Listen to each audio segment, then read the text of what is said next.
midnight haze, chasing shadows in the darkest maze. Footsteps echo in the empty hall, mysteries waiting on our call.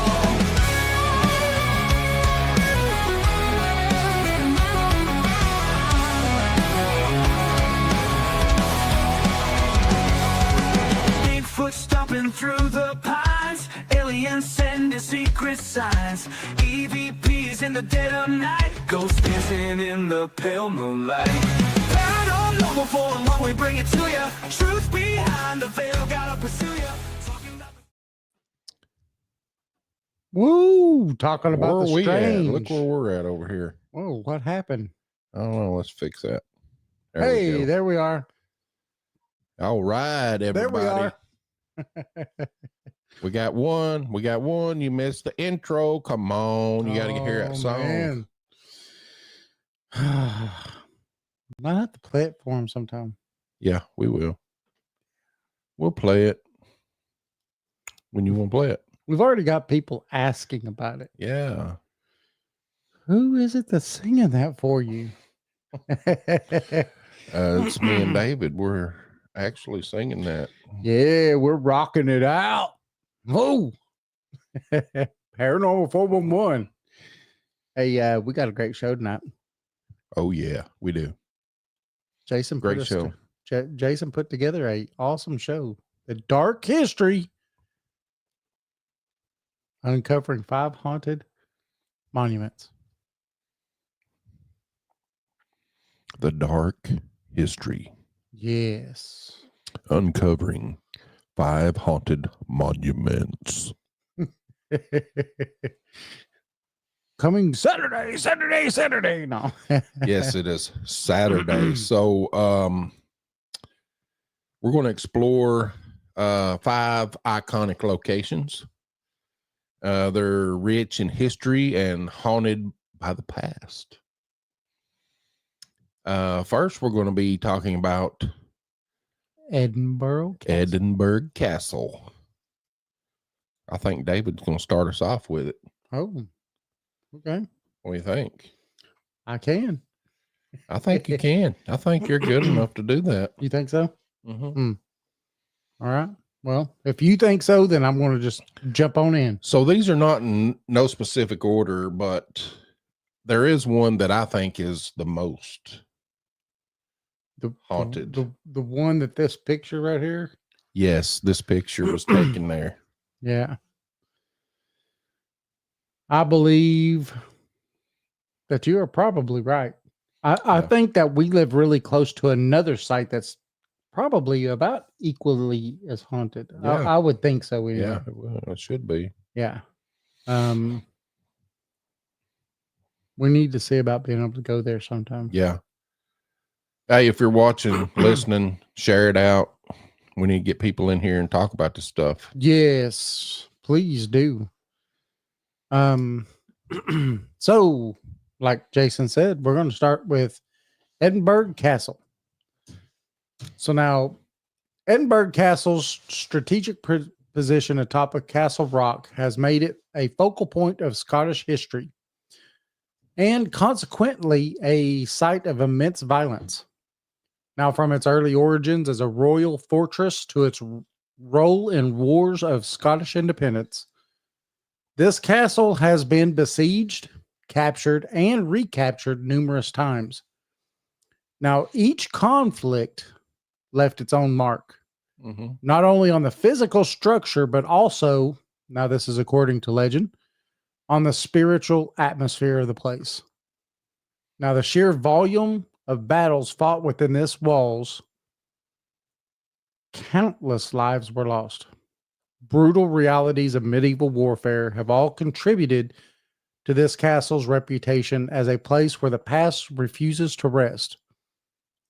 Now, one of the most enduring tales of violence associated with Edinburgh Castle involves the numerous prisoners held within these dungeons. Now, the subterranean chambers designed for confinement. Where am I going? Confinement and punishment. Confident. Yes. It was very confident that it was confinement. That's right. They were very confident that they confined people and punished them there. Now, it did witness unspeakable acts of cruelty. Political dissidents, enemy soldiers, and even suspected witches were subject to be tortured and execution. Witches. Yeah, that's wild. That is crazy, huh? Now, the chilling echoes of their suffering were said to linger in the castle's depths, with visitors reporting feelings of unease, cold spots, and even the faint sounds of screams and moans. Now, the psychological trauma inflicted upon these prisoners, combined with the physical violence they endured, has created an atmosphere charged with negative energy. Now, the castle's role as a military stronghold also contributed to its violent past. Sieges were common occurrences, with attackers and defenders engaging in fierce battles that often resulted in heavy casualties. Now, this was a site of blood-soaked battlements, the sounds of clashing steel, right? For Sparta! And the agonized cries of dying soldiers would have been commonplace at this place. Yeah. Now, these intense and traumatic events have been believed to have imprinted themselves into the very fabric of this castle, leaving behind residual energy that manifests as paranormal phenomena. Witnesses have reported seeing ghostly apparitions of soldiers, hearing the sounds of marching feet, and even smelling those feet. No, I'm just kidding. And even smelling the acrid scent of gunpowder.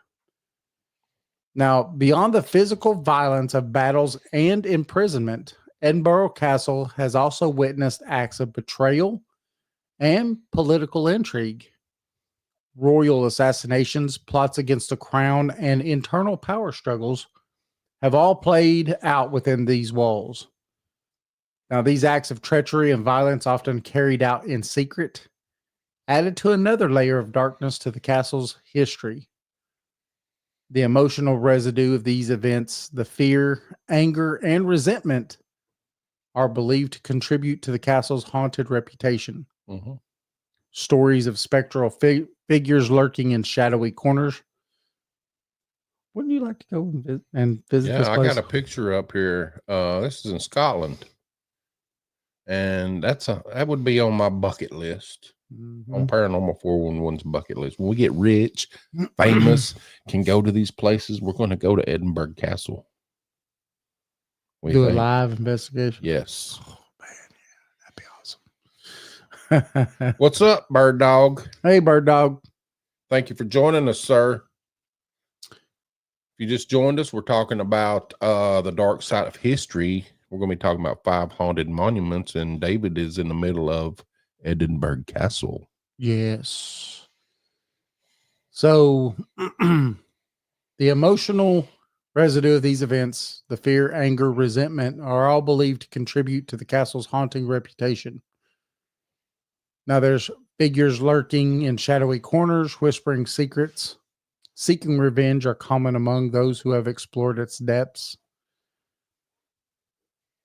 Now, this castle is not merely a collection of historical facts.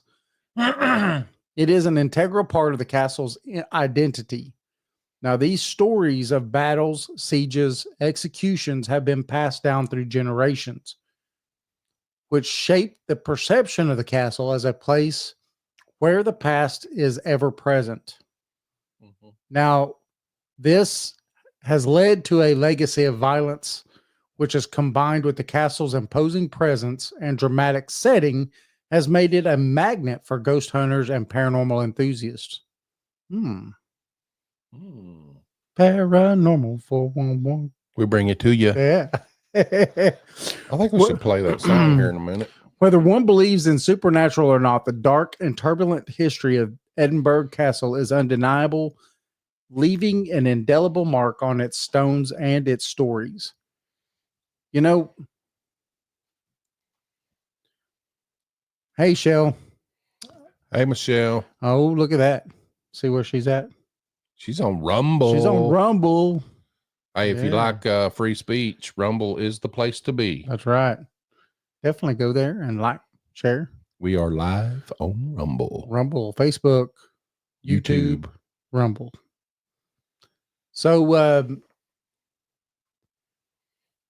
what's funny to me about this kind of stuff, and I'm sure we'll say this 100 times throughout this, but these types of places that have had these kind of things happen have 100% they've had left their mark on the structure itself, on the property itself, period. But with that being said,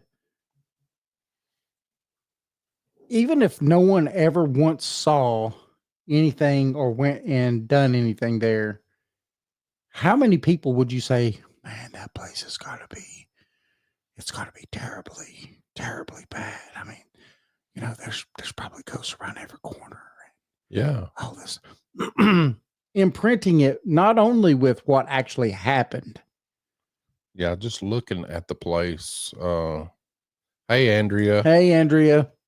Thanks for popping in. Yeah. Yeah. And commenting. Yes. You could share it for us if you wanted to. Maybe somebody will pick it up. Yeah. But the Edinburgh Castle, I mean, it's got a lot of history. Yeah. Hundreds of years. Hundreds, and a lot of deaths and battles have, you know, people's tried to take this place over. Yeah. And I just think it'd be a neat place to go to. Yeah. It'd be pretty cool to get to go there and hey Mary, thank you. Doing? It's been a while. Yes. To be able to go and be able to investigate a place like that. Yeah. But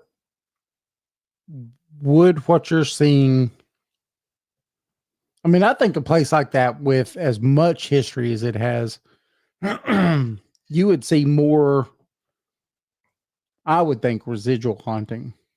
Yeah. From a place like that than West Virginia. West Virginia. Yeah. Edinburgh Castle. Edinburgh Castle would be in Scotland. Edinburgh, Scotland there. Yeah, Scotland. Mr. Bird Dog. Scotland. They're from Scotland. You know, my roots and ties are Scottish because I have Scottish. I'm a Scot. I have a Scottish and Irish. And Cherokee. I think your Cherokee is shining. Yeah, I think it takes over more than any of it, doesn't it? So moving on, we'll go to number 2. Numero dos. And I'm going to pull pictures up every time we do this. So can anybody guess where this is at? I can, but it's not fair. Yeah, you're looking at the notes. I'm able to see behind the scenes. Right. Hey, you know, one of these days we need to have a behind the scenes camera. We do. To where every once in a while we could click it so people could see what goes on back here. Mm-hmm. I think they'd be intrigued about that. What do you think? Yeah. Maybe what we need to do is a before the show for special, up. Yeah, for special guests and stuff. Yeah. Or for special people. We could put all the y'all are vault. special. Yeah. Who's that? Roy Bird Dog Murphy says London. London what? You're London right. what? You're right in the right place there. You've almost won. London what? London's definitely in the name of what this is. I'm going to give you 5 seconds and I'm going to tell you. 3. Oh, 5. I said 5 seconds, didn't I? Mm-hmm. Okay. You're right. The Tower of London. The Tower of London. Yeah. It's a fortress, you know, standing sentinel on the banks of the River Thames. It's a monument steeped in history as dark and turbulent as the river itself. Its imposing stone walls have witnessed centuries of royal intrigue. The Tower of Pisa. No, it ain't leaning. Nope, not the Leaning Tower of Pisa.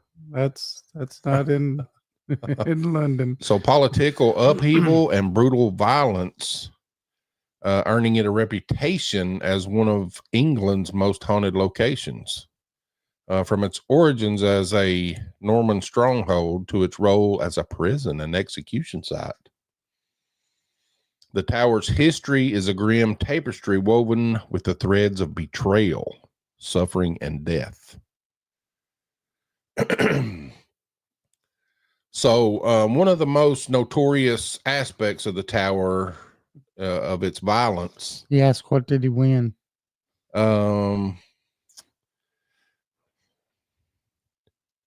Thank you, Roy. Thank you, Bird Dog. Thank you very much. You're I don't the man. know. What do you want? We get whatever you want. No, Except no, $1 million. Don't say whatever. So he said, that's opening up for a lot of things there. So one of the most notorious aspects of the tower's violent past is it was used as a prison, and countless individuals from political dissidents to members of the royal family were confined within the walls of this place. He says he's about to be rich. Yeah. Often they were confined under harsh and inhumane conditions. The dungeons were cold and damp, and they echoed with the cries of tortured and the despair of the condemned. Prisoners endured physical and psychological torment, their faith often sealed by the whims of monarchs and their advisors. So the psychological scars left by these experiences, combined with the physical suffering, are believed to have imprinted themselves onto the very stones of the tower, and it created an atmosphere charged with very negative energy. Mm. Now, do you think, with like what we're talking about tonight, do you believe that, because a lot of this is going to be in the negative side of things, do you think that negative energy imprints any differently than, say, really happy energy? I think more, I don't know if people look more for darker image, darker, that energy. Yeah, that energy. Or, I'm sure there's good, but not as much. Yeah, I think the negative power of that energy would stain something worse than good. So you think that when negative things happen, Roy says negative energy gives him gas. No, Roy, that's called the beans, buddy. That's beans.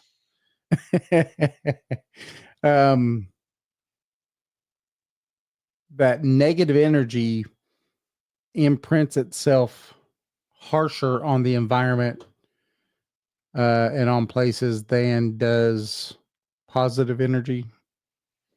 I don't know. I mean, I think a psychic could pick up on either or, right? Yeah.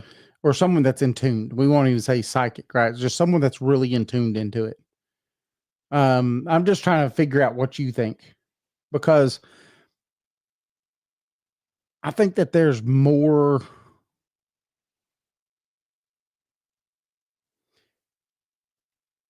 So historically, we, like, as humans, we're really terrible people. Yeah.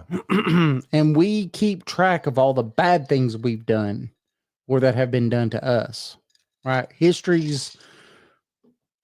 When you look at history, the majority of history is we did this to these people did this to us, right? It's usually recorded as bad begets bad begets bad. Mm-hmm. Not a lot of great stuff is supported and revered in any place, really. Right. So I think that because, like you said, we focus always on the bad. Yeah, we tend to look for the bad. We do. And we even use that as marker points in history, right? Look at World War II. What's the marker point for World War II? All the bad that was done to the Jews, right? All these things are marker points. So with that being said, do you think that there are places that we could go to that would be positive? And could we even find them? Because we don't keep really track of it.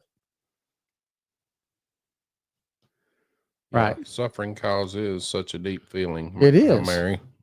It really is. It is a deep, deep, deep feeling. But so is joy. Yeah, but Happiness. I mean, could you remember the most happy you felt in your life? not really. No? The most happy I've felt in my life. In your whole life? Yeah.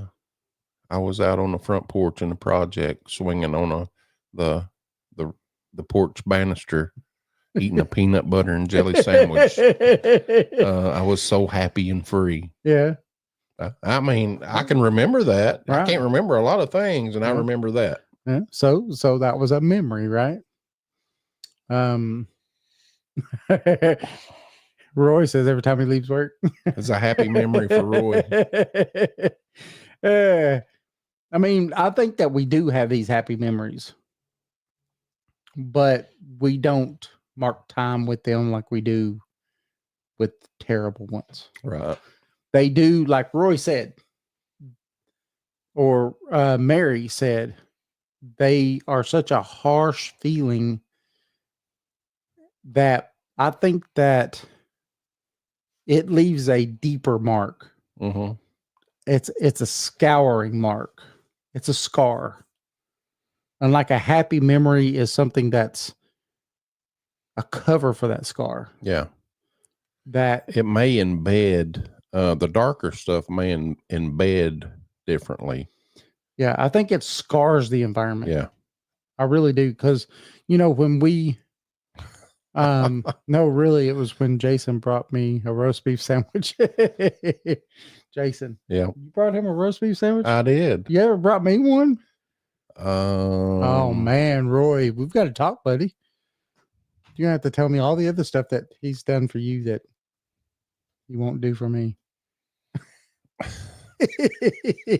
But no, I mean, seriously, I think he begged and begged for this sandwich. Did he? Okay. Yeah, Oh, okay. I had to. I mean, he was begging me, man, I need something to eat. Mary ain't feeding me. Oh, you got to get me something to eat. Oh, no. You're going to get him in trouble now.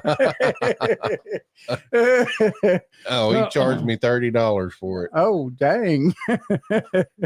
Man, you make some good money. Was it worth it, Roy? That's all I've got to say. Was it worth $30 then?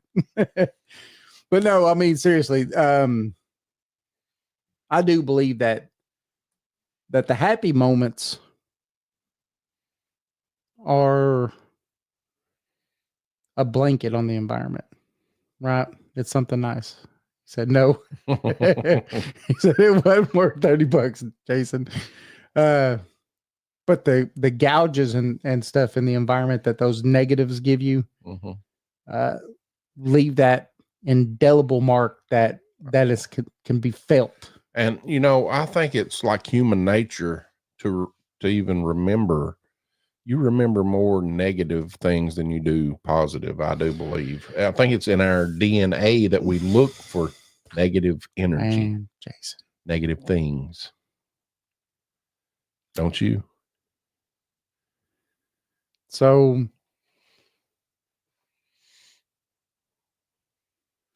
I've made it a point for a very long time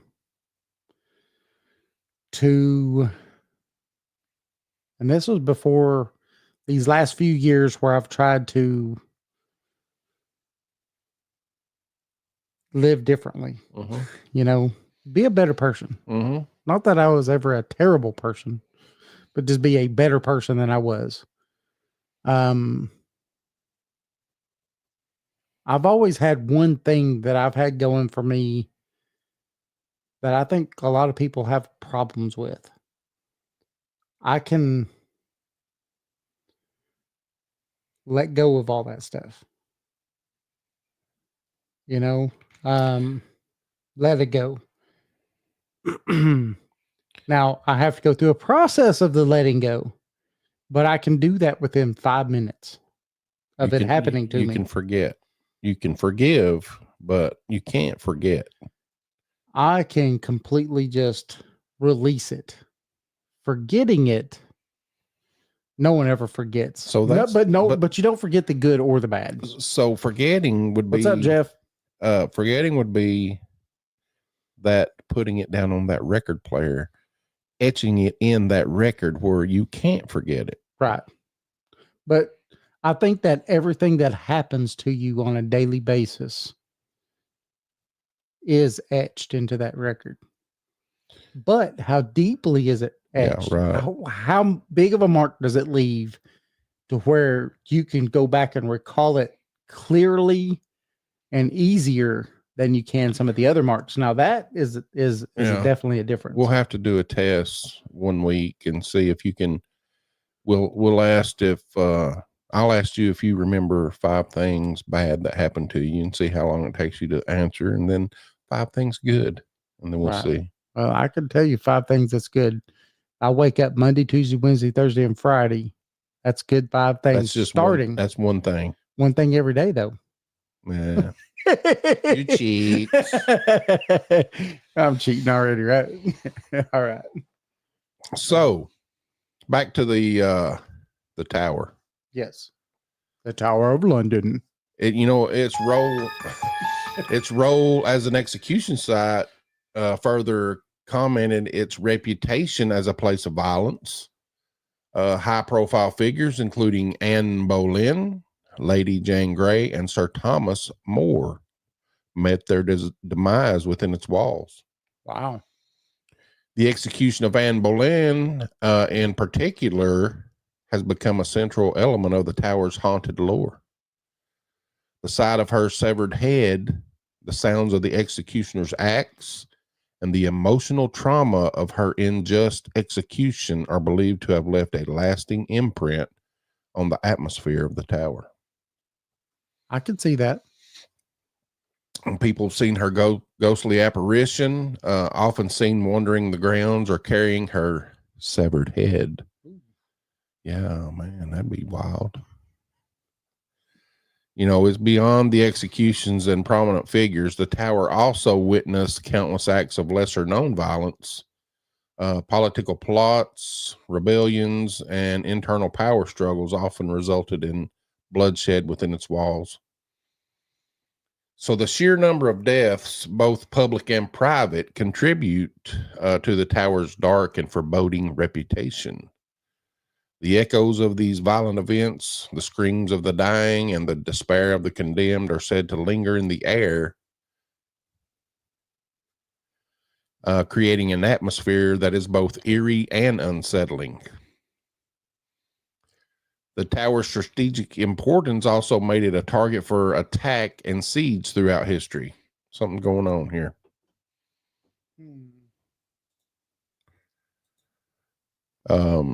We're still up. Yeah, but we're not there. What happened? It says it lost connection to our camera.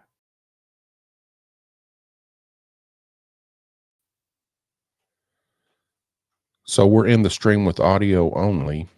Go check the camera out and I'll finish this up. The tower's strategic importance also made it a target for attack and siege throughout the history. While it has rarely been successful, taken by force. The threat of violence was very present. The constant state of alert and preparation for battle and the occasional skirmishes contributed to the tower's reputation as a place of danger and conflict. So,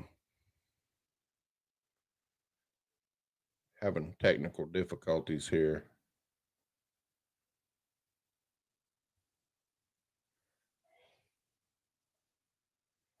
Let's see.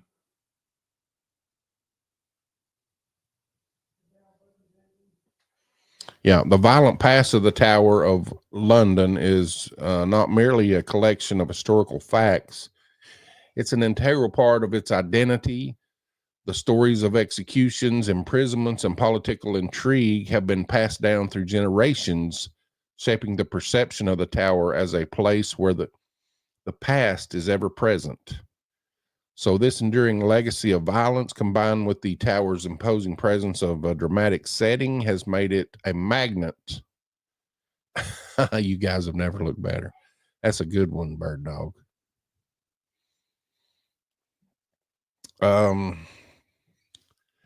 This enduring legacy of violence combined with the tower's imposing presence of dramatic settings has made it a magnet for ghost hunters and paranormal enthusiasts, whether one believes in the supernatural or not.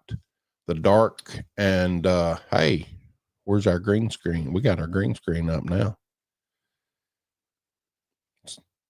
So the Tower of London is undeniably leaving a big mark on its stones and its stories.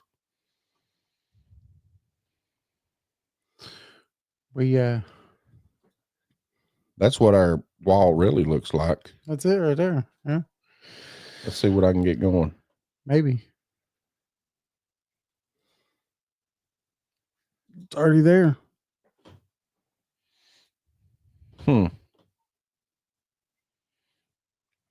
Well. Hey, everybody. Hey, everybody. We're going to take a quick break. What do you think? I think we can take a quick break. There we go. Look at that. We don't need to take a quick break. Yeah, we're good. We're good. See, just a couple seconds. You know, live is awesome. Yeah. Because you Roy get it said all. we never look better. Yeah. It's because we're in. I see Roy. I see what's up. Oh, we look good for a second. Yeah. I see what you mean in here. I get it. But no, I mean, with the conversation we was just having, and this is for everybody that's out there listening to us too. Do you believe that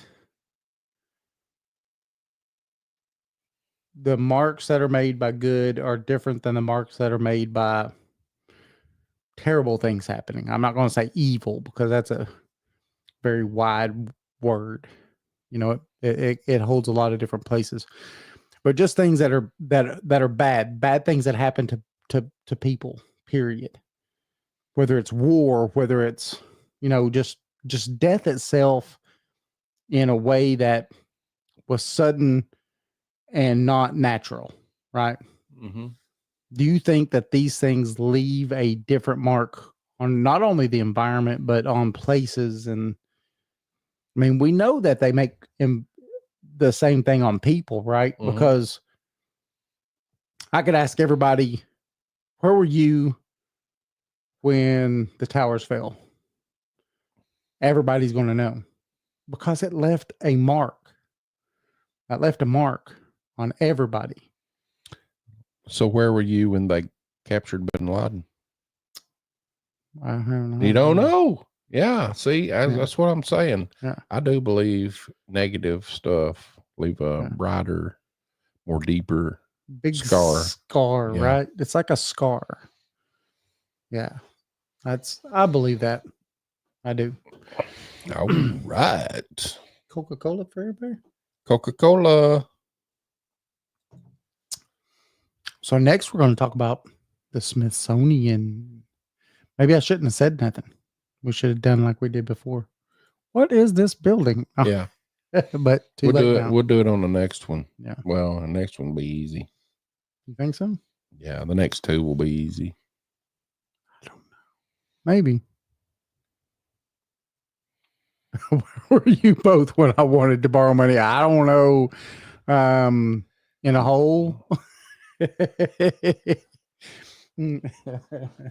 That's funny. Where were you? I wasn't in the bank that you was at, obviously, to borrow the money at, you know. Now, the Smithsonian Institution is a sprawling complex of museums, research centers in Washington, D.C. Now, it is a place of knowledge and cultural preservation.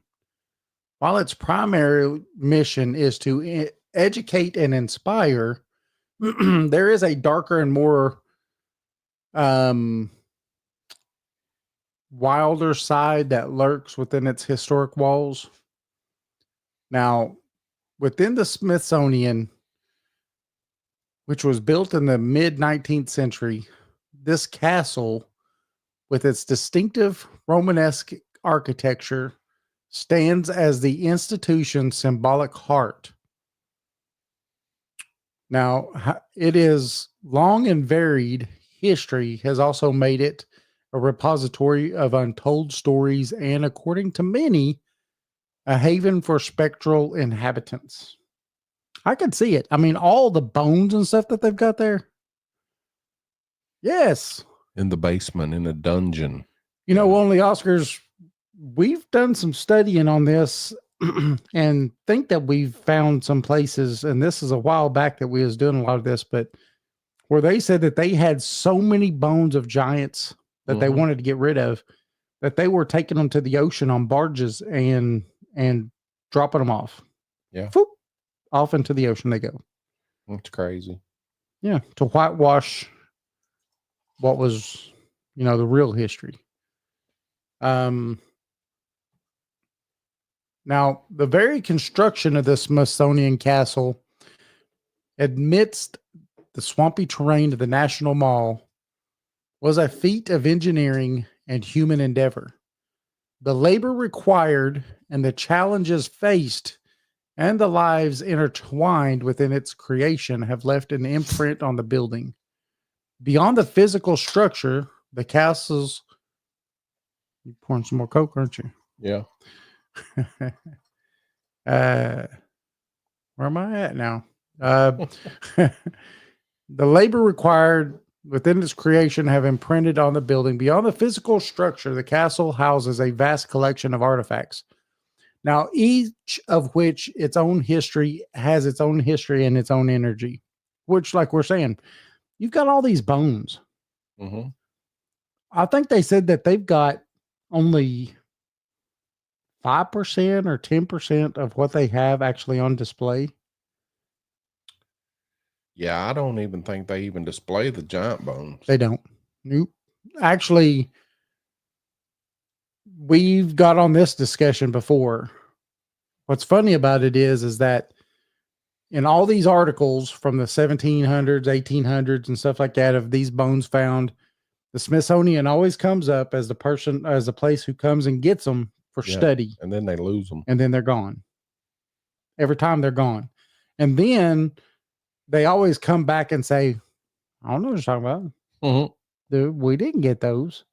Oh, it was just a slow. They took a page out of the Project Blue Book. And they're like, you know, it was a slow day at the newspaper. They made it all up. They even made up that we came and got the bones. It's all made up. There's nothing to see here, folks. Nothing. Don't mind that hole in the ground over there where they said it was. You know, I would really love to be able to find that place in the Grand Canyon. Yeah. What intrigues me is that there is a no-fly zone area where helicopters can't even go down into a certain area of the Grand Canyon. Yeah. And I almost guarantee you that's where that place is. We have these archaeologists and people that have been there, have seen it. Described it. But now you can't get to it. Nope. Exactly. And I'll tell you why only Oscars that I believe. Now, this is just my belief. Nobody wants to rewrite history. I think it goes deeper than that. I think it goes way deeper. It goes into, you know, me talking about the Mayans and that we know that they were part of American history. And I'm not just talking about them being in Mexico and stuff, and that's part of America. I'm talking about North America, where we are all the way up here into what is now the Americas, or the United States of America.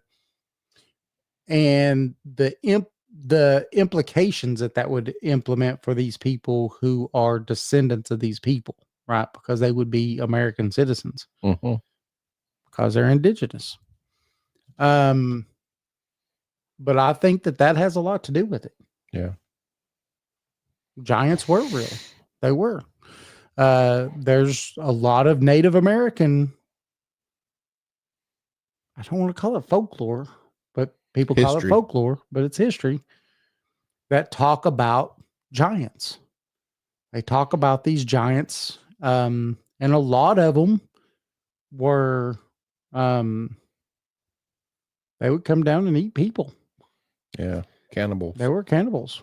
But now some were actually thought of as very smart, brilliant, and stuff like that too. So you have both sides of that coin, but they were actually. You can't believe natives. Oh no, you can't believe natives. Huh? No way. Nope. They're not. They should have been all killed out anyway, right? Well, I mean, the Bible says so, but so does the Native Americans, and they've been around just for sakes 10,000 years. The Cherokee Indians have lived in the North America. So, I mean, I think that if they would have seen them, they would have known about them. And they actually called them the first peoples. Yep, that's it. I need to learn to talk proper. So then I could tell everybody what to think about. Because it's true, right? History's written by the winners of every war. The losers don't get a say-so in it. They don't get to tell their side of the story. It's only the winners of the war. And I guess we could leave it there because that's just the truth. For sure. Now, the very construction of the Smithsonian Castle amidst the swampy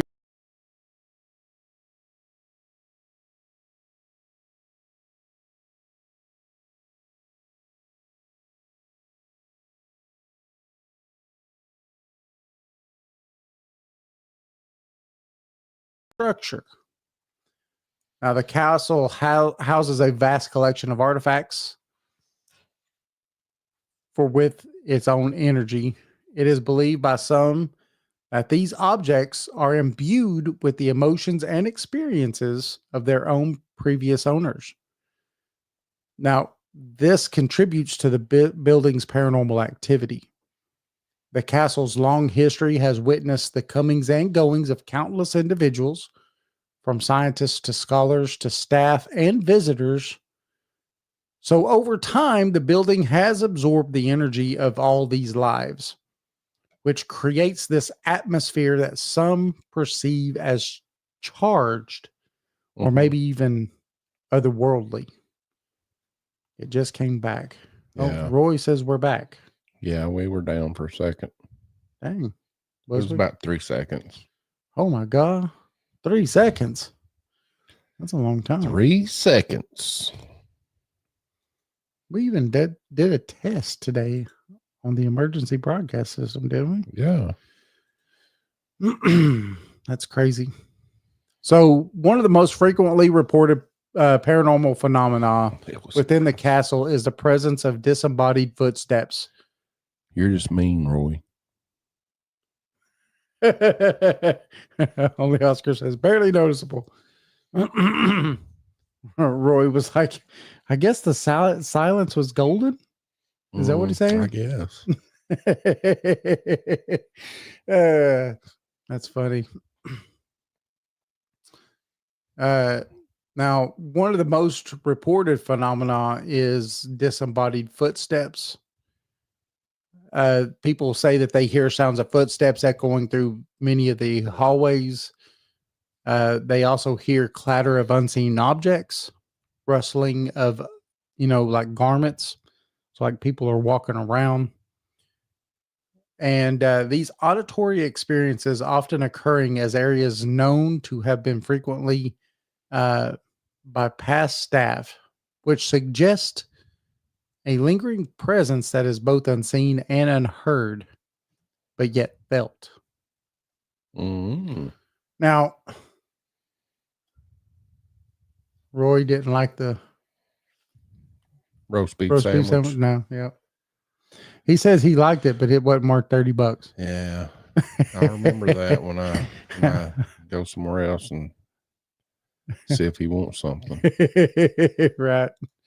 Uh, talking about that, do you think that when it comes to places that have been visited a lot like this,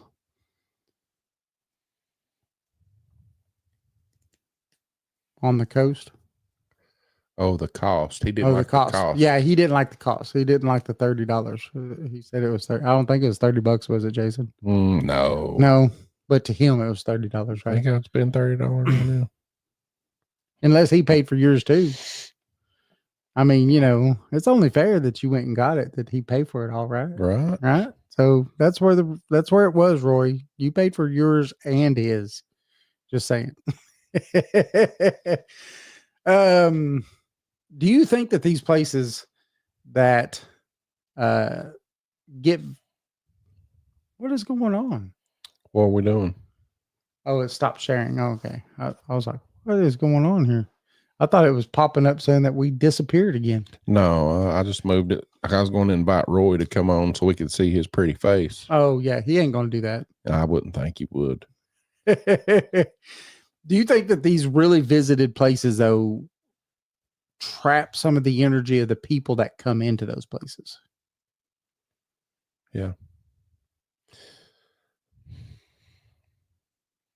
I think so. On the Oscars.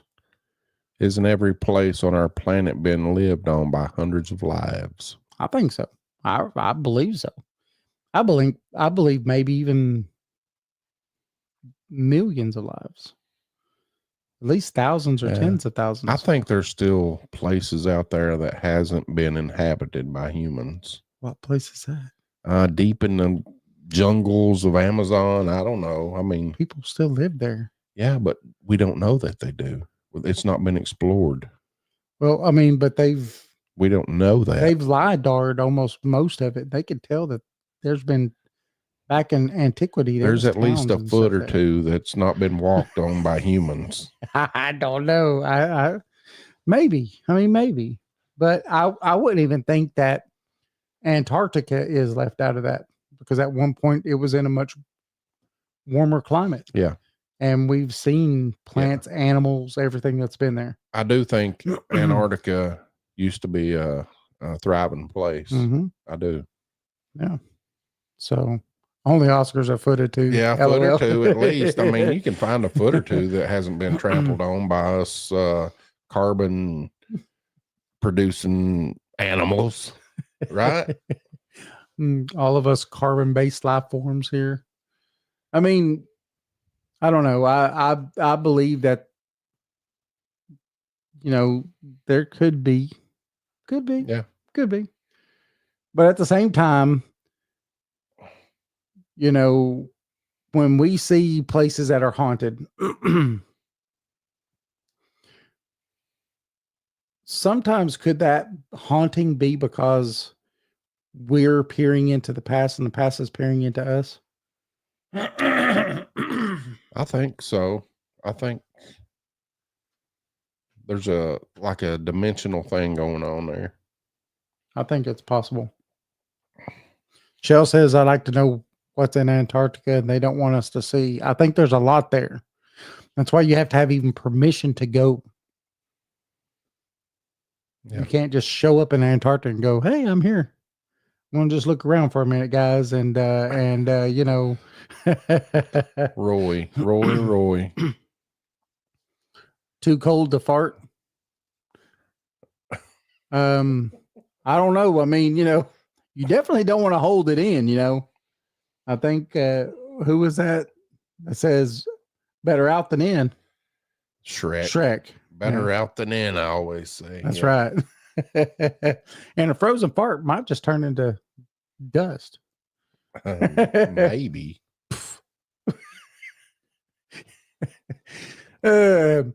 Now, cold spots, sudden drops in temperature, are other common occurrences within the castle.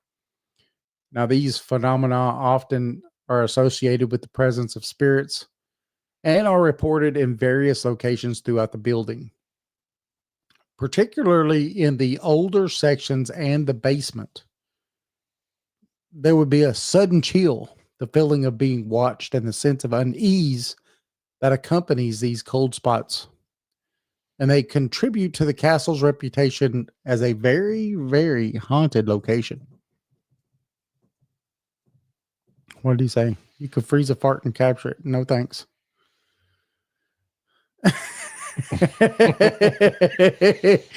Yeah. Man, we just got off on the farts now. Yeah. If it's a wet one, you probably could. You would know, Rory Oscar says. Now, apparitions, though less frequent than other phenomena, are also reported within the castle. These sightings range from fleeting glimpses of shadowy figures to more detailed apparitions of individuals dressed in period clothing. Now, the apparitions are often described as being translucent or semi-transparent. You know, I've seen ghosts my whole life, and I've never seen one that was transparent or translucent. They've all seemed just as real as. Yeah, I've never actually seen a apparition, just shadows. But I've never seen them like how a lot of other people say that they've seen them shadowy and all.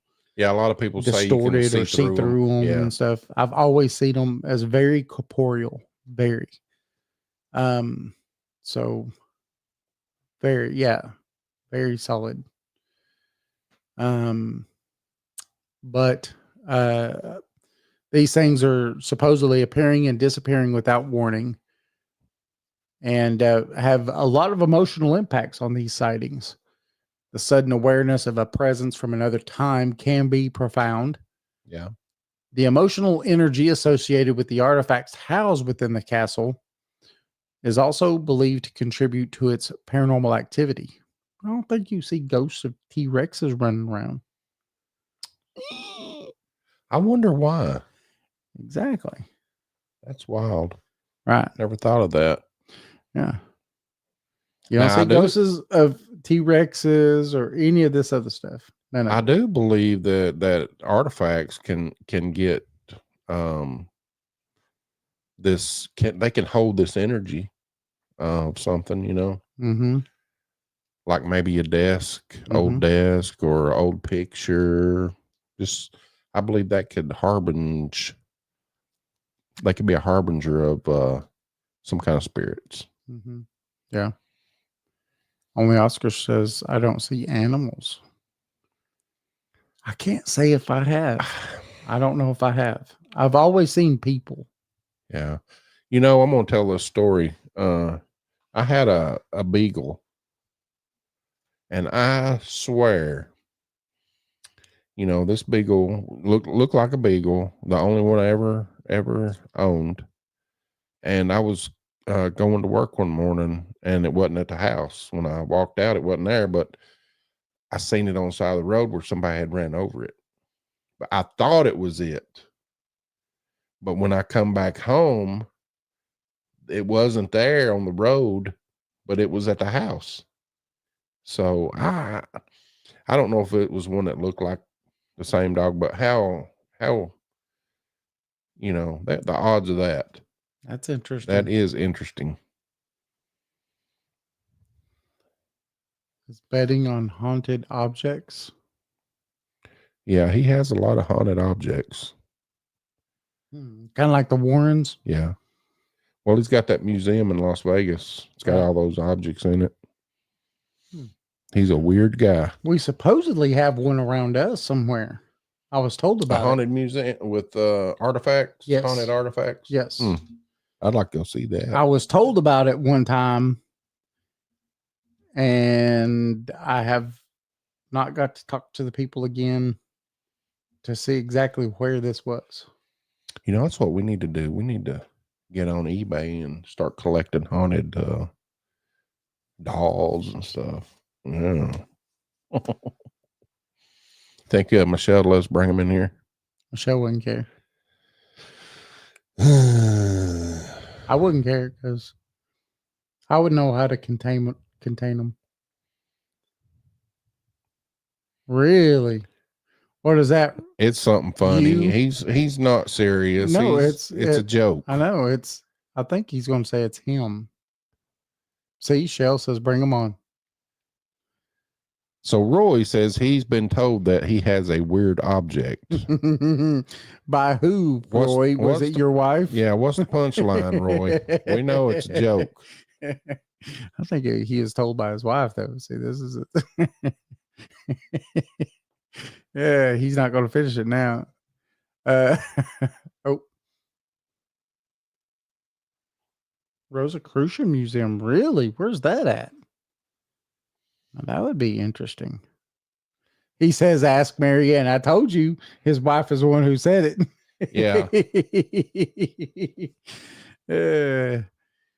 It's hilarious. So the emotional energy, San Jose, really? Man, that's another place we're going to end up having to go, Jason.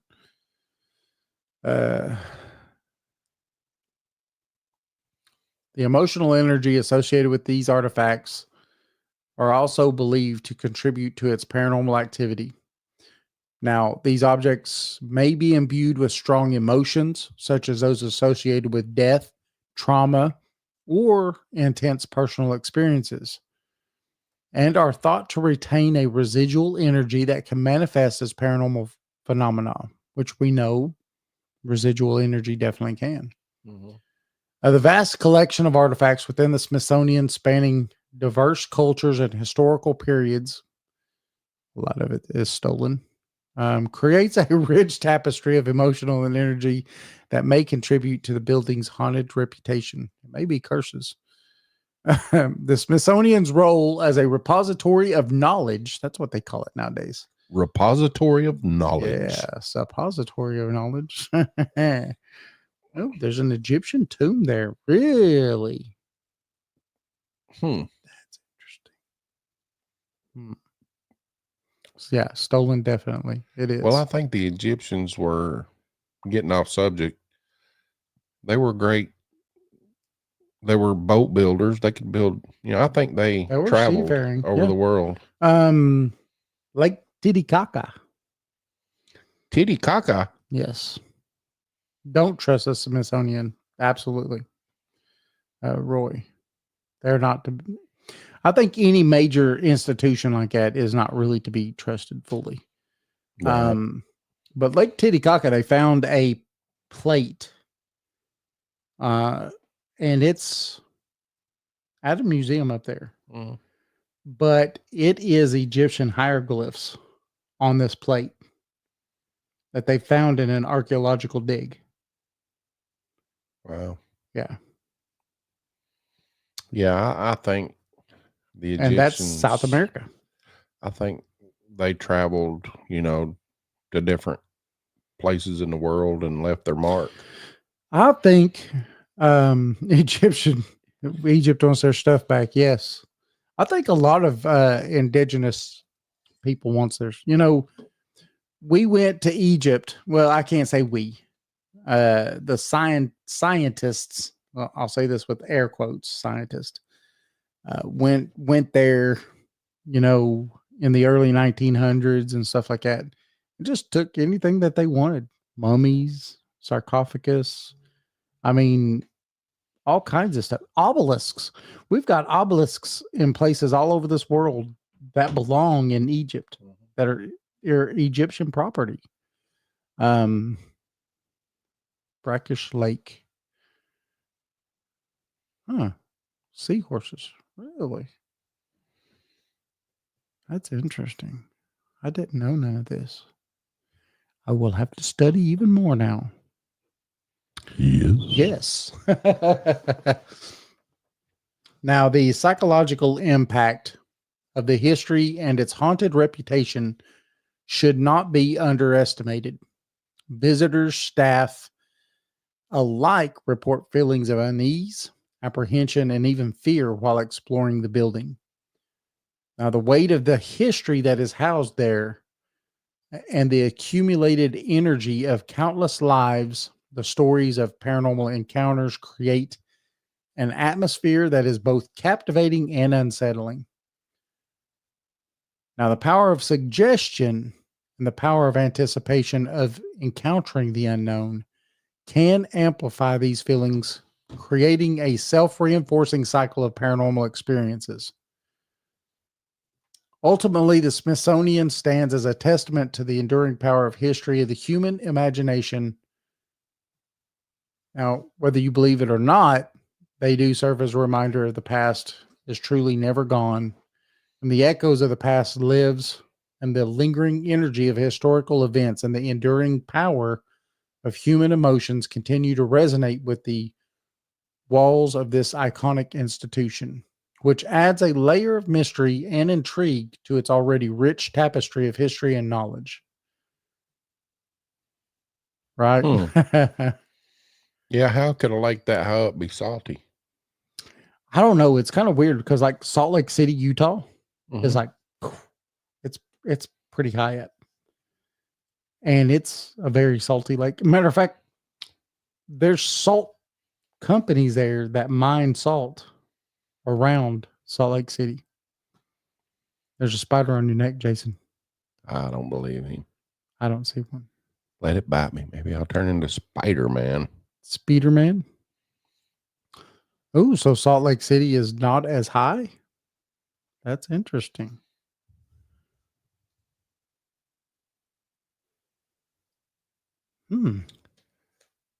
So, what do you think? Do you think that places of higher learning like this, like these big museums, holy crap, 11,000 feet, that's high. That is high. Yeah, Salt Lake City is not even close. why would it be salty? Is there like a salt mine? Maybe, I don't know. I don't know. I know Salt Lake City has salt mines on it, but it was once the Great Salt Lake before it is what it is today encompassed all of, I mean, a huge portion of that whole area. Yeah, was way underwater, and you could go hunt for trilobites there and all kinds of other stuff. So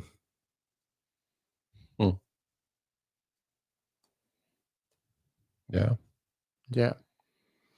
And you know, they may be a little bit of both,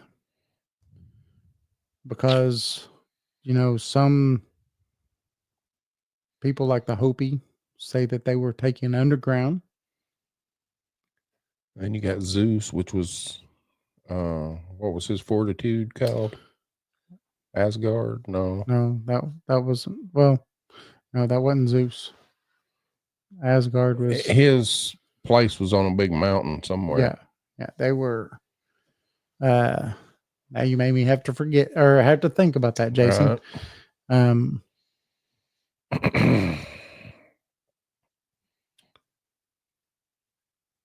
Ding ding ding ding ding ding ding ding ding ding ding ding ding. How much you wager? 0. Thank God I put 0 on there because I have. So the lake is on the Pacific side, but the water is more like the Atlantic Ocean. That's weird. So we've got a couple more that we're going to go over. The next one, let's see if you can guess it. Let me get it pulled up here. It's not that one.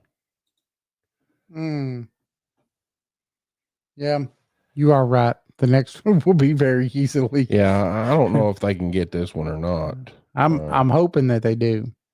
So this is really, it's really I've been there. Yeah. Have you been up to it? Yes. I used to live not too far from it. I did. No, I can't say I was an inspiring actor because I wasn't. But you've been in a few flicks. But I have been in some movies. Yes. Man. And so, but He was the stunt man for he was the double for Tom Cruise in Top Gun. Yeah, no. Near Tom Cruise is like a foot shorter than me. You know, they make him look bigger though. They do, yeah.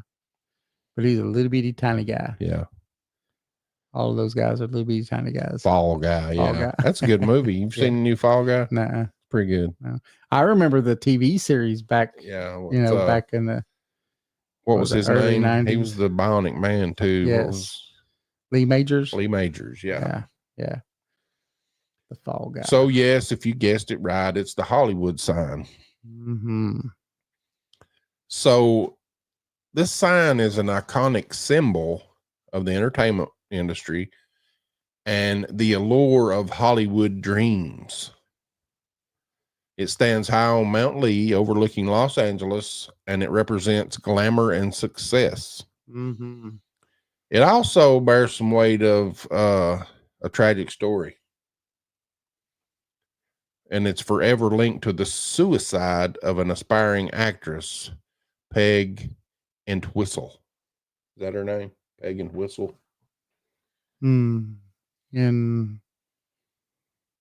Entwistle? Yeah, Entwistle. So this event has cast a long shadow over the sign. Roy says he was one Robert Redford. Robert Redford. That was back in when TV was on radio, wasn't it? Yeah. Gray hair showing, Roy. The Lone Ranger.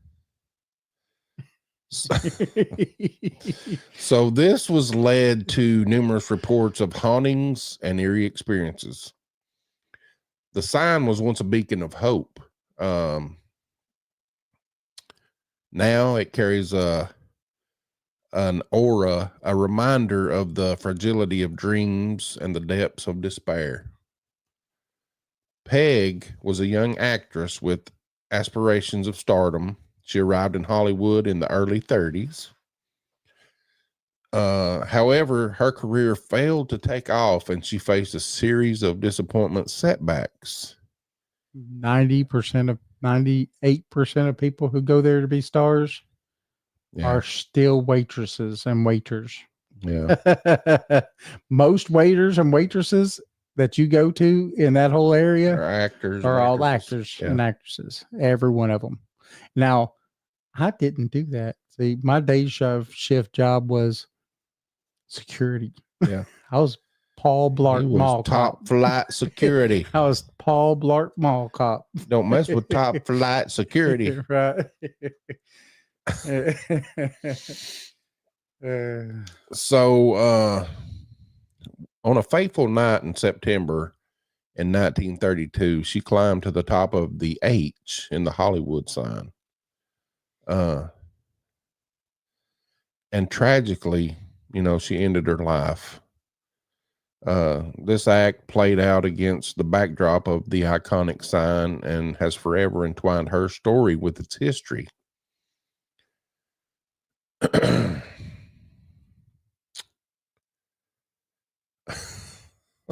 The immediate aftermath of Peg, it's not funny, I'm just laughing at you. That's my fault. No one can see what I'm doing. Of her suicide saw a surge in public attention, with her tragic story becoming a cautionary tale of the dark side of Hollywood dreams. Was she naked? I don't have no clue, Roy. I don't know, Roy, if she was naked or not. It didn't say nothing about that. So the sign once was a symbol of hope and opportunity. It now carried a somber association and a reminder of the human cost of pursuing fame and fortune.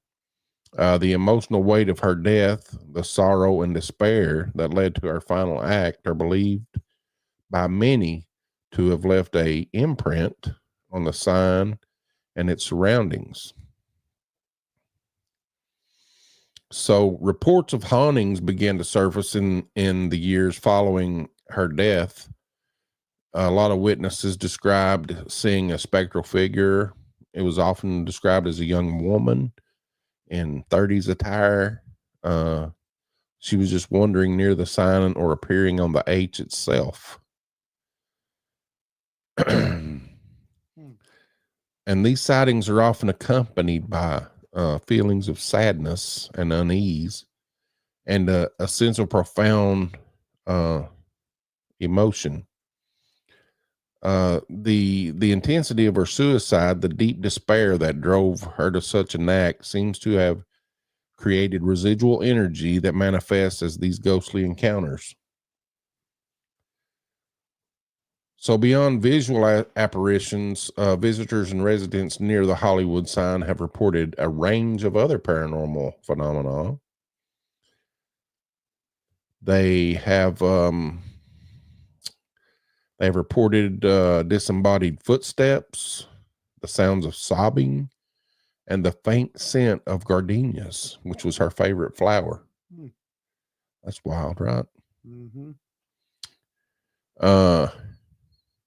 These auditory and olfactory phenomena, often occurring in the area associated with her suicide, suggest the lingering presence that is both unseen and unheard, yet you feel it.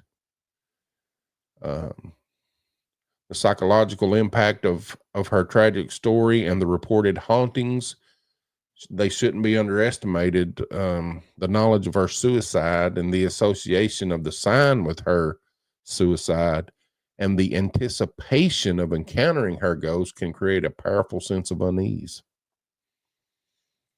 So the power of suggestion, the anticipation of witnessing the paranormal can amplify these feelings, leading to heightened sensitivity and greater likelihood to perceive encounters, which we've talked about that too. You could do a lot of manifesting and bring this stuff to light when you actually get to the location.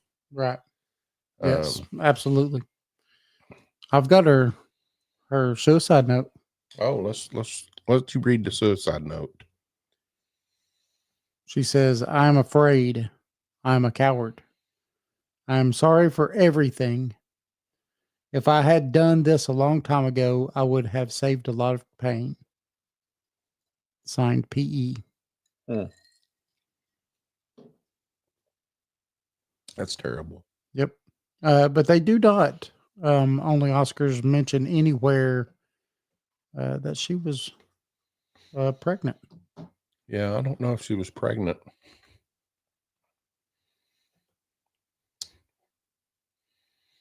So the Hollywood sign's elevated position and its isolation on Mount Lee contribute to its eerie atmosphere.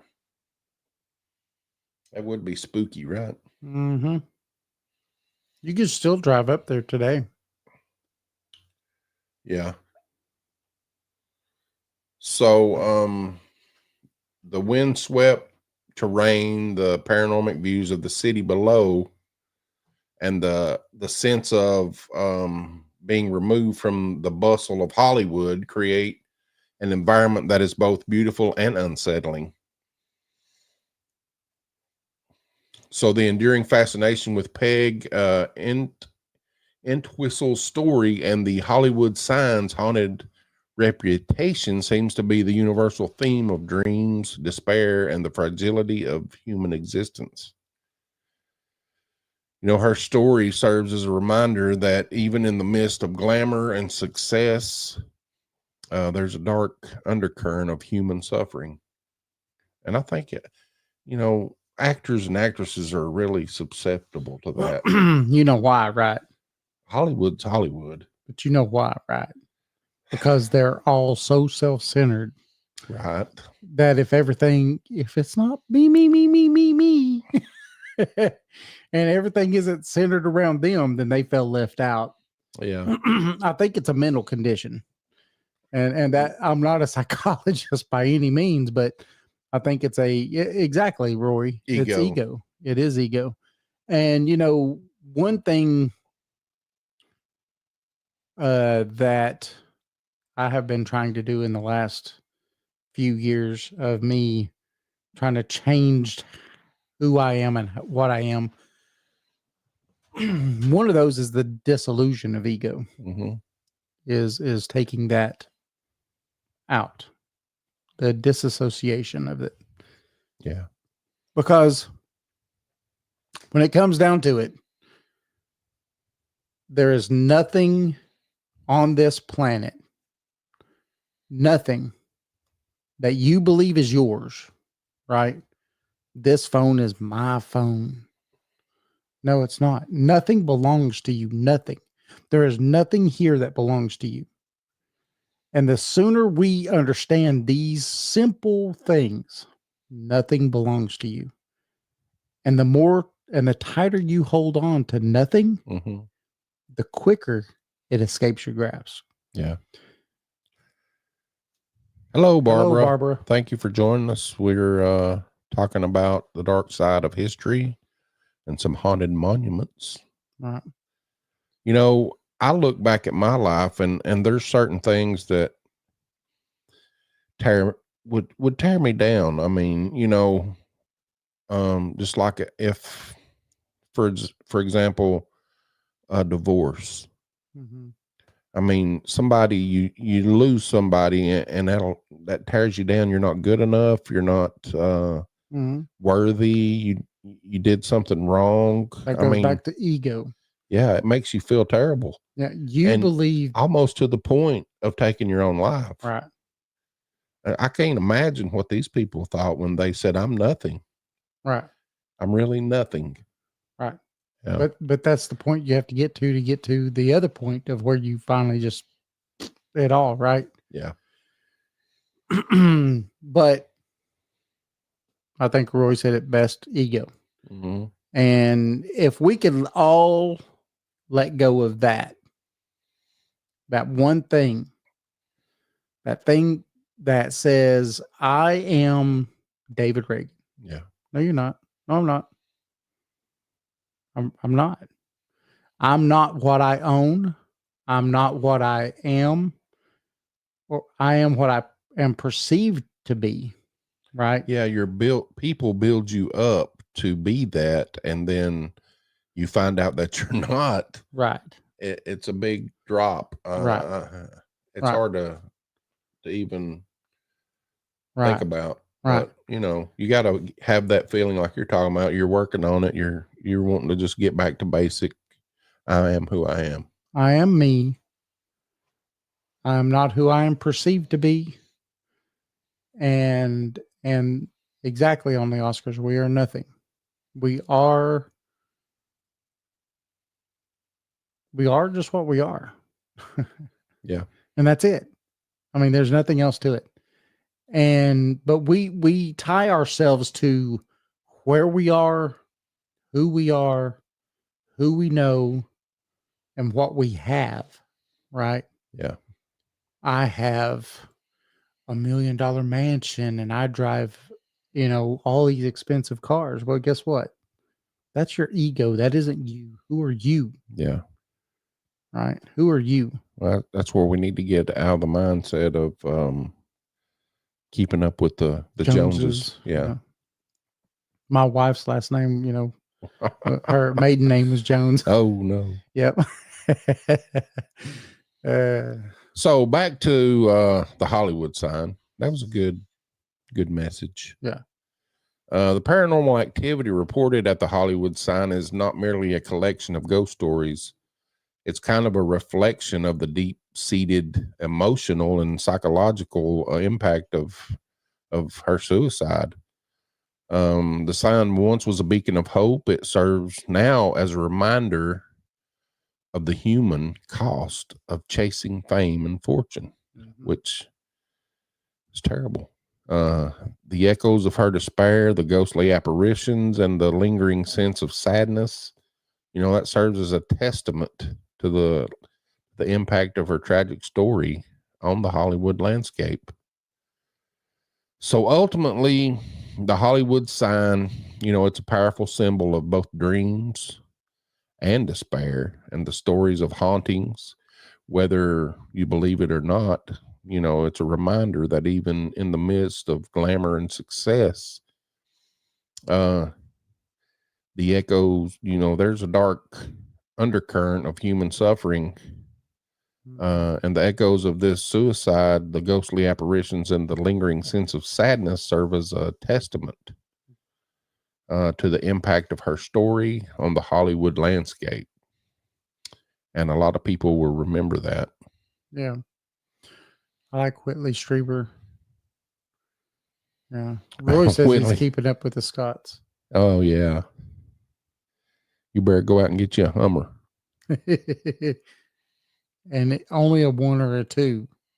Yeah. Not 3. I just got rid of a 3 that, it was okay, but I got so big of an ego, I had to get a H2. It barely Actually, contains his ego. No. it barely contains my big ass.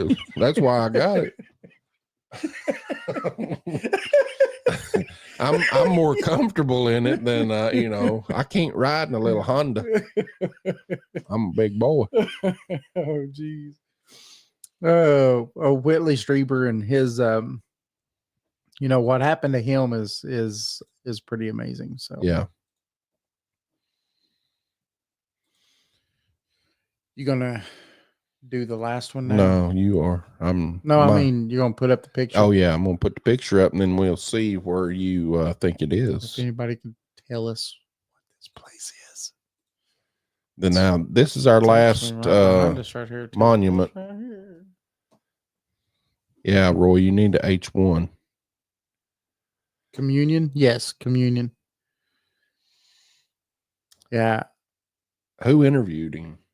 He's been interviewed by a lot of people. Yeah, I know that. I mean, he's been on Coast to Coast. I know Art Bell. Art Bell and him was like really good friends. They actually co-wrote a book. I seen some recent news on Whitley Strieber that I can't remember what it was about, but I remember his name being in the headline. I had to look that up. So this is the next and last and final place that we're going to discuss tonight. And it's right behind us here too. So if anybody can tell me that, you win nothing. Where is it at? Watch Mob. Watch Mob was the one who did the interview. I'd like to get him on sometime, but a lot of those guys are very picky about who they go on with. But I have to say we've had a lot of people. Holy crap! Look at this. They've got it. Yeah, they both got it. Good job. We've had a lot of people on our show that have been guests on Coast to Coast. Yeah, we've had quite a few. We've had a lot. And I think that they were very good interviews. Matter of fact, they said they had a great time on our show, didn't they? So she didn't copy it. That's nope. Roy and you only both Oscars got it right. Yeah, awesome. It says it at the top of the screen, guys. Jason, where? Jason. I don't believe him. Okay, it does. Gettysburg.jpg. Yep, I think it says it. Well, Roy cheated. Only Oscars wins. Woohoo! It does. We're gonna have to do that better next time. Yeah, we're gonna have to do that better. We're gonna have to put question mark .jpg. Yeah. Oh my goodness, that's great. So we'll just let you look at the picture behind us. So because that is a very nice spectral image, and they get them quite often. Yeah, in Gettysburg. I would like to go there. Roy says, no, Roy, you cheated. So only Oscars wins. Yeah, sorry, Roy. Roy must have good eyesight. Yeah. He's got that 20/10 vision. He's got his bionic eye. He's got his spectacles on, I bet. Okay. So yes, Gettysburg. So the Battle of Gettysburg, a 3-day battle in July of 1863. Now, it was a very profoundly harrowing moment in American history. The sheer scale of this conflict, artillery going off, relentless clash of infantry, it did leave a scar upon the Pennsylvania landscape. You had me fooled with the roast beef sandwich. Still, Jason, you're just going to have to bring a roast beef sandwich up and just roast beef sandwich. The fields, woods, and the hills surrounding the small town of Gettysburg became a vast carnal home where over 50,000 soldiers from both the Union and the Confederate armies fell wounded, captured, or dead. 50,000. And That's all of these are American lives. Yeah. That's interesting. Now, this catastrophic loss of life concentrated within such a brief period has imbued the very ground with a sense of profound tragedy. And I do believe that that is a fact. Yeah. People in the whole town around that place has all kinds of stuff that happens. Jason had me the sandwich for free. Look at that. So Jason, you actually gave it to him for free. You didn't make him pay for it. No, I just asked him if he wanted what he wanted. I was going, and that's what kind of guy I am. Take care of my peeps. He looked hungry anyway, so he always looks hungry.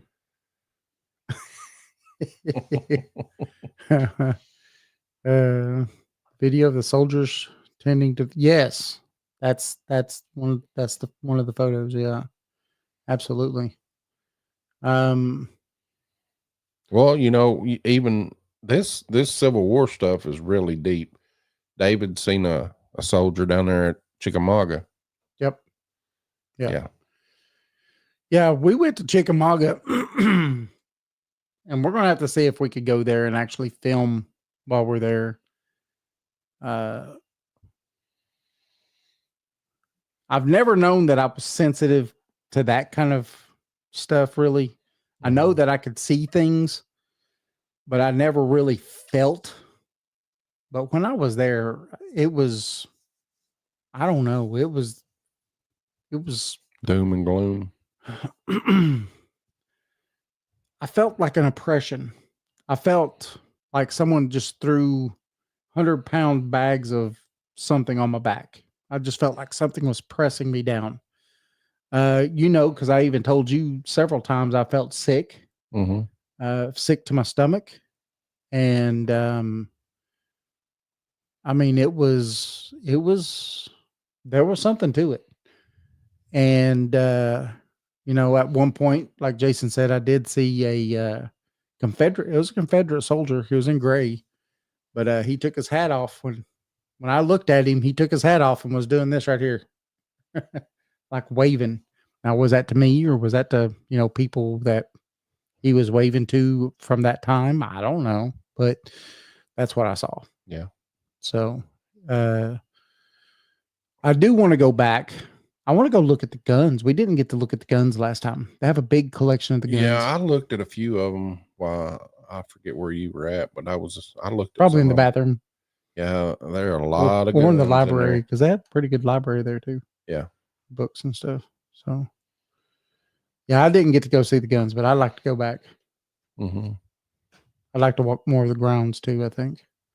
But it was interesting. And I think that if, that was the second bloodiest battle in the war. Well, this was, Gettysburg is the bloodiest battle in the war. And if I felt that there, I could only imagine what Gettysburg would feel like. Right. I mean, I don't know. It gasps me to even think about it, to be honest with you, because what I felt in Chickamauga was just, I've never felt that way before. Ever felt that way before. I didn't even know I, really had that kind of thing going. I did not, but it was crazy. Jason, you and your daughter even heard a horse. Yes, you didn't you? So, Barbara says Mark saw a ghost at Gettysburg. I haven't never been. We need to go. That's a bucket list item. Mm-hmm. We need to do a lot of stuff when we get rich and famous. And when all of y'all make us rich and famous. Yeah. So you But gotta see, do is that just, goes back to the last one we just talked about the ego. Yeah. I don't think we'd be like that. No, I'm not. No way. I don't think so. Do you feel bad after eating at Taco Bell? I don't eat at Taco Bell. Hush your mouth, bro. Taco Bell's great. I don't eat fast food at all. And when I do, my body tells me about it. We eat pretty decently healthy. I can't say we're health nuts, but we eat decently healthy. We have our own chickens and we grow a lot of our own food. Custer's Last Stand. Now, where was that at? I've been through there. And I'm trying to remember. I think it's right in that area somewhere. I've been by it. Little Bighorn? Yeah, Little Bighorn. I've been by it a bunch of times. Matter of fact, my GPS in the big truck, for whatever reason, wanted me to get off the interstate and go up the highway through there to get to somewhere else. Pretty much back to the interstate that I was already on. Maybe they wanted to talk to you. Big truck GPSs are just for show. They're not always good, just to let you know. But no, I've been by there a bunch of times. That'd be a good place to go to, I think. Yeah. I really would. When we get us a big camper, big motorhome, touring RV, we go to all these places. It's going to have Paranormal 411. Yeah. Yeah. Wyoming. Yeah. I think it's, excuse me. When you first, not far after you first get into Wyoming area, I think, isn't it? From Montana, somewhere right in there. But anyway, now soldiers, and many were just boys, faced the horrors of close quarters combat. They witnessed the brutal deaths of their comrades and experiencing the pain of their own wounds, the suddenness of death, the shock and trauma of battle. The sheer volume of human suffering led many to believe that the battlefield is imbued with the residual energy. And I think all battlefields, I don't care what battlefield it is imbued with that. And it's a psychic imprint of the violence that occurred at those spots. Now, this belief is that residual hauntings are echoes of past events and that they just replay, and is a common thread in the stories and experiences reported at Gettysburg. And you see that because a lot of these people, what'd she say? They were doing a reenactment, and as when she went there, and she was a kid.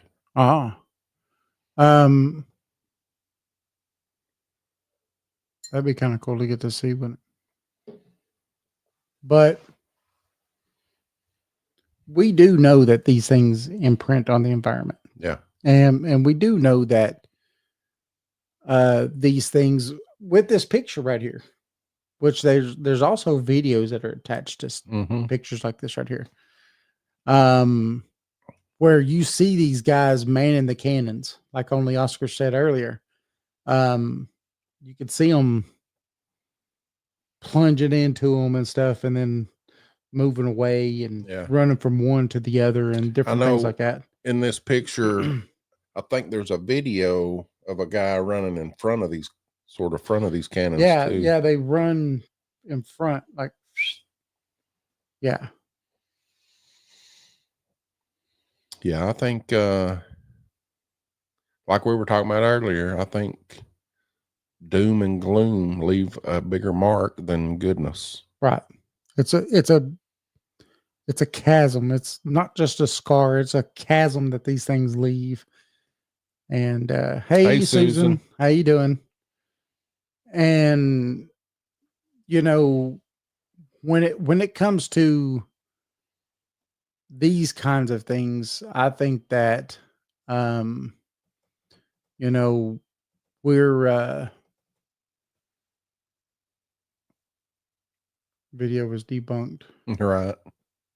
No, it wasn't debunked. No, it wasn't. Yeah, you're right.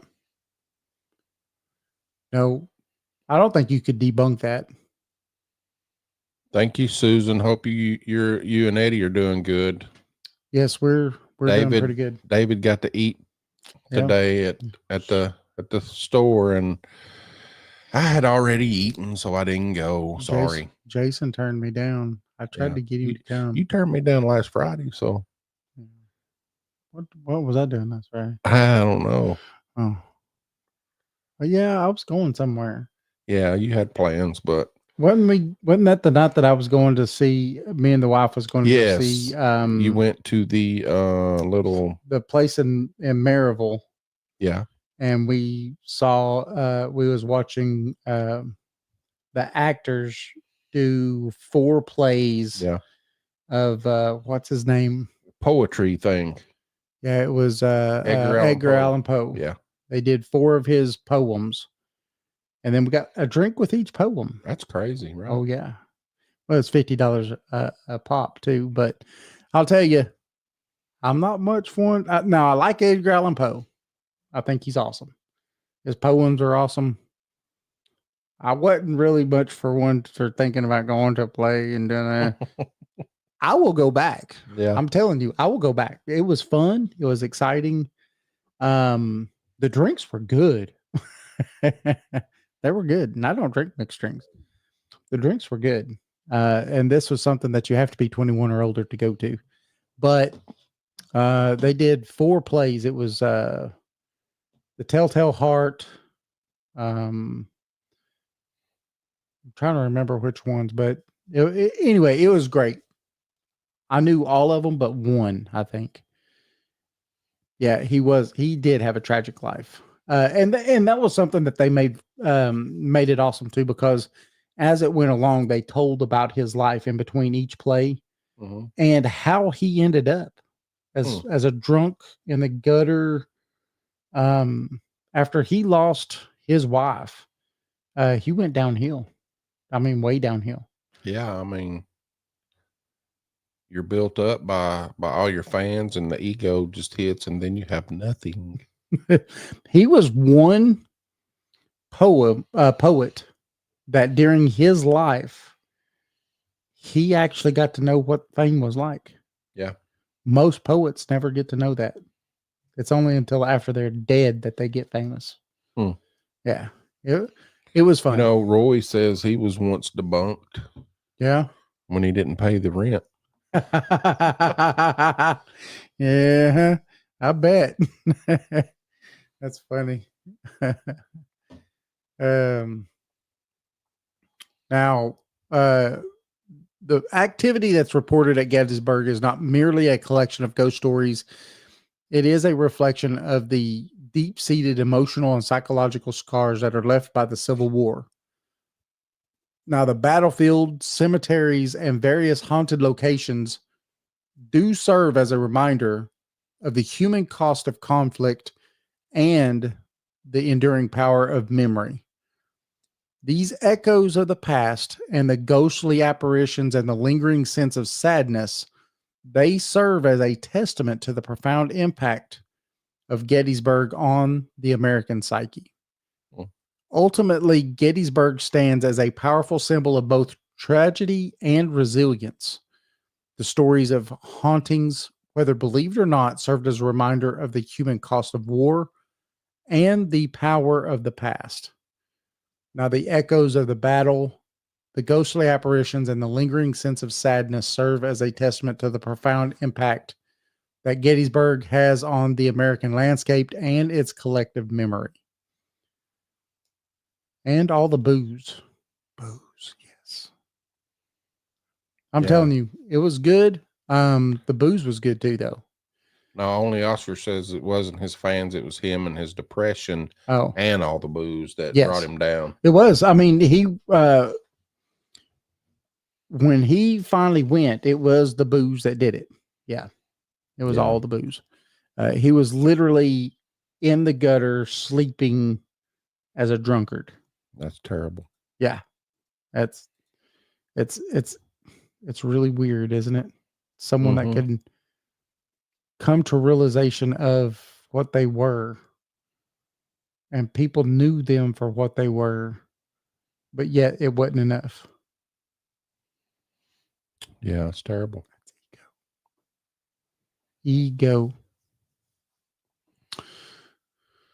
But you know, I think that these things,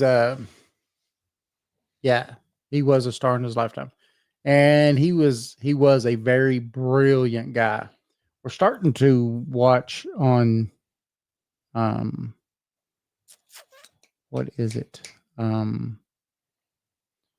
What streaming service? I'm trying to think of it right now, but they've got a TV series, or it's a limited series that's out right now. That's based on one of his books. It's called The Fall of the House of Usher. Man, I would say watch it.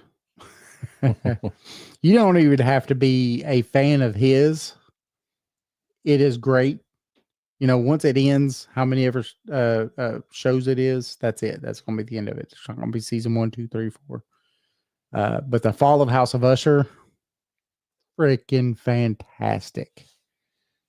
Fantastic. So if I come over and you show it, can I get a drink every episode? Well, I know right now we're on like 6 episodes or so. Wow.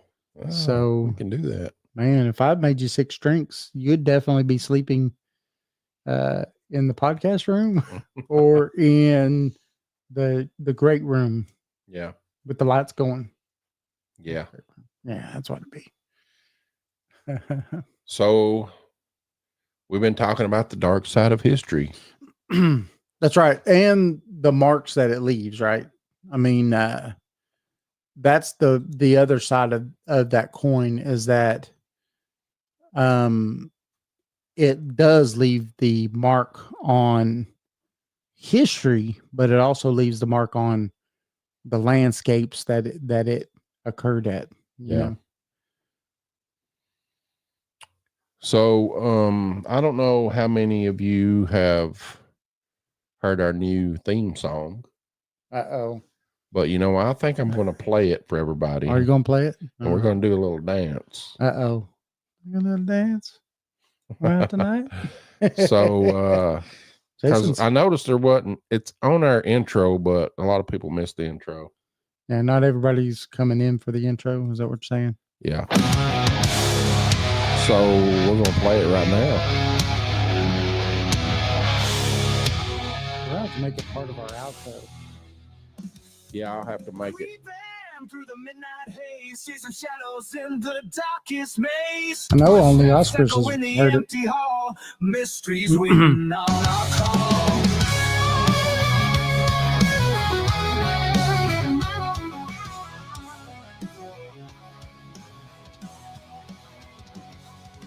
Bigfoot stomping through the pines. Aliens sending secret signs. EVPs in the dead of night. Ghosts dancing in the pale moonlight. Paranormal before and when we bring it to you. Truth behind the veil, gotta pursue you. We're pursuing you. The freaky, the weird. Fearless, we die. Scooby Dooby Doo. You see me? So deep. Come on, Fred. I start wearing an ass card. Yeah. From beyond these earthly days.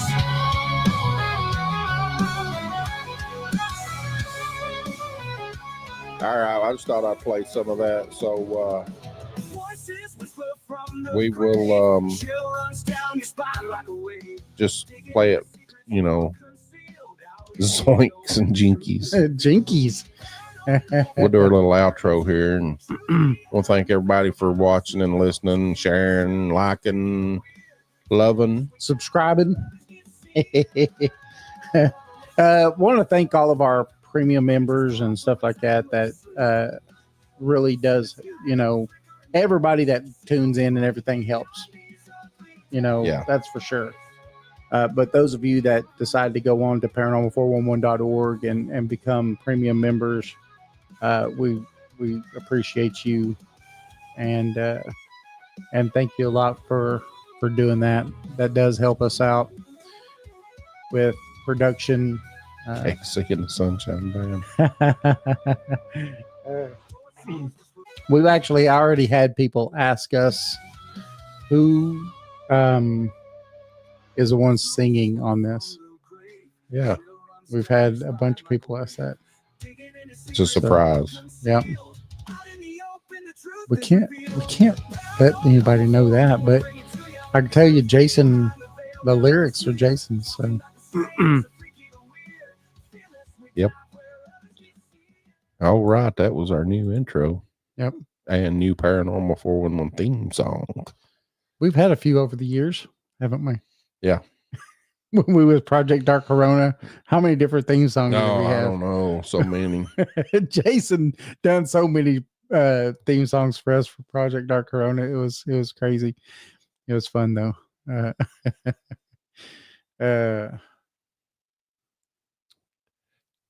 Look there. Look at that. I ain't gonna say nothing, but look at that, David.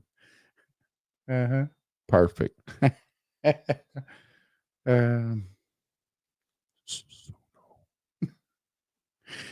So remember, you can find us at paranormal411.org, Paranormal 411 on Facebook, YouTube, and X. Also on Rumble.